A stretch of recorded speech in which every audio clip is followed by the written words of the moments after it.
Alright, my name is Jake Steinschifter, and these are my answers for the take-home test for SPMA 2P65. Alright, this is my answer for the first question of the test. There are 6 external environmental forces for strategic sport marketing research: social, demographic, economic, political, competition, and technological. And they all have major impacts that are needed to be understood for the success of a sports organization.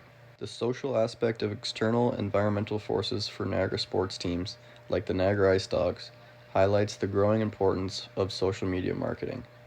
The Ice Dogs have invested in platforms like Instagram and live streaming games, and often featuring players in their content to better connect with fans and engage audiences in ways that were not possible before social media.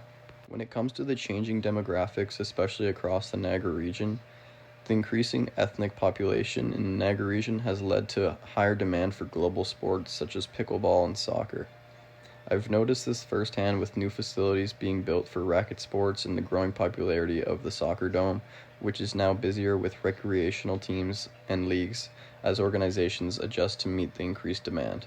The economic trends in the Niagara region, such as much higher living costs and participation in sports, requires sport organizations and teams like the Niagara River Lions to create ways to encourage families to still attend their events by things like how they created the Family Bundle for Family Day and creating promotions that are affordable for people to even attend the event with the economic trends. With the political, legal, and regulatory factors of strategic sport marketing, organizations have to adjust their functionalities to what follows legal rulings.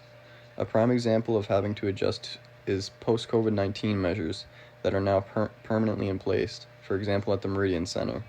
Mostly everything is contactless to get into the building to watch the game. Being able to recognize competition, especially within the same region, is very important because your sport organization needs to find ways to be better than the other competitor, like Brock basketball versus the River Lions basketball. Brock might have a more loyal fan base because of all the students, but the River Lions might be able to find a way to host a game at Brock because they aren't direct competitors to games and fans from the school. For the technological factors, there are multiple areas that should be focused on, some that go into other areas of external factors, but being able to stay on top and updated with technology around the venue that is hosting the event is very important, such as the Meridian Center updating and adding screens, the Jumbotron effects that are used, and etc. to keep the event up to par with other professional events. Alright, this is my answer for question 2. The levels of fan identification are low, medium, and high. Low being fans who attend events primarily for social interaction or for the entertainment benefit of the event. An example of low identification would be a junior hockey level team that is close to home for a lot of people to get out of the house.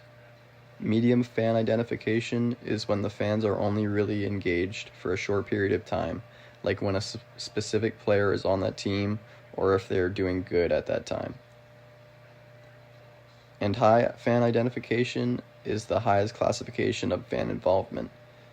It's based on a long-term commitment to the sport, team, or player. These vested fans recruit other fans, follow the team loyally, and view the team as a vital part of the community. A recent example of an organization attempting to increase fan identification and attention is when the NHL decided that they were going to negate the All-Star Game this season and replace it with the Four Nations tournament, which is seemingly doing the job at the moment. There are multiple ways that sports events differ from other examples of entertainment, starting off with the overall way that a live sports event makes a person feel. It's not only a sense of excitement, like other forms of entertainment give you, it's the feeling of "I don't know" while watching the event that makes people feel different than anything else. The sport event, being both unpredictable and interactive, allows a completely different level of entertainment for diverting all of someone's attention to the event. Fans at a sports event are able to express their passion and excitement with the rest of the fans to change the energy of the entire building, like cheering on the home team or booing the away team to possibly even change the way the players play. This allows the fans to feel like they are participating themselves in the sport event as well. Another aspect of sport events are that they have real-time outcomes and reactions of things that happen in game that might increase a fan's level of excitement and possibly increase their focus on the different things that could happen next. People also become more diverted and entertained by sports events because of the sense of community and commitment that the fan has to their favorite team, almost a built-in connection with the team, which increases the intensity of every game they go to with their favorite team playing. Another thing about sport events are that unless fans live near their favorite teams, a lot of the time people only get to see their favorite team play at most a couple times a year. So the sense of tradition to go see your favorite team play increases the entertainment factor when you get to see them play. Answer number 4. A SWOT analysis is a strategic planning tool used to identify the strengths, weaknesses, opportunities, and threats that an organization faces. It helps businesses assess their internal and external environments to make informed decisions. The strengths are the things that the organization does well. The weaknesses are the areas that need to be improved in the organization. Opportunities are areas that can be approached to achieve goals. Threats are risks that can affect the organization negatively if they don't prepare. And for the SWOT analysis of Ford joining F1 with Red Bull Racing, a strength we can look at is Ford brings significant engineering knowledge and innovation to the F1 world, especially with its history in motorsport, which could help Red Bull Racing improve car performance. A weakness for Ford in rejoining F1 is that they have a lack of recent experience in F1, as it is a vastly different market and sport since they were last involved. An opportunity for Ford in this situation would be gaining fans and awareness for their new projects, giving them a massive global platform to promote their new cars and have support from one of the biggest F1 teams in the league. A major threat to Ford involving themselves in F1 is that it is an extremely costly sport, and if things were to go wrong in either construction or during the race, it would always be a very costly mistakes for Ford. Answer number 5.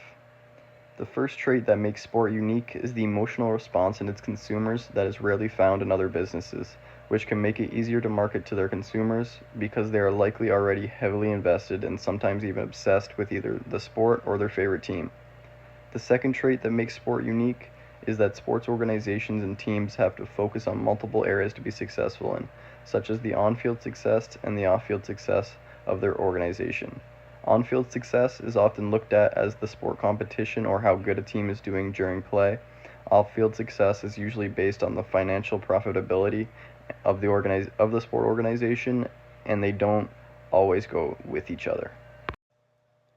The next trait that makes sport unique is that unlike most other businesses, sport need their competitors within the organization to do well. Because when there are more teams doing well, it becomes more interesting and exciting for consumers to watch. So it is more desirable for sport organizations to have high competition. The fourth trait that makes sport unique is the way sport leagues implement rules and policies for competitive balance.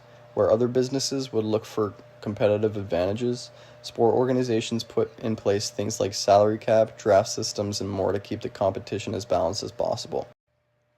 The fifth trait that makes sport unique is the fact that competitive sport is restricted to a specific supply schedule. Even if some consumers aren't able to engage in the game of their favorite team, this team has no choice and the revenue is lost forever. Alright, this is question 6. The term pink it and shrink it was a term used during one of our lectures when talking about merchandising gaps in the sporting industry and how women were always being alienated and stuck out whenever they purchased and wore women merchandise.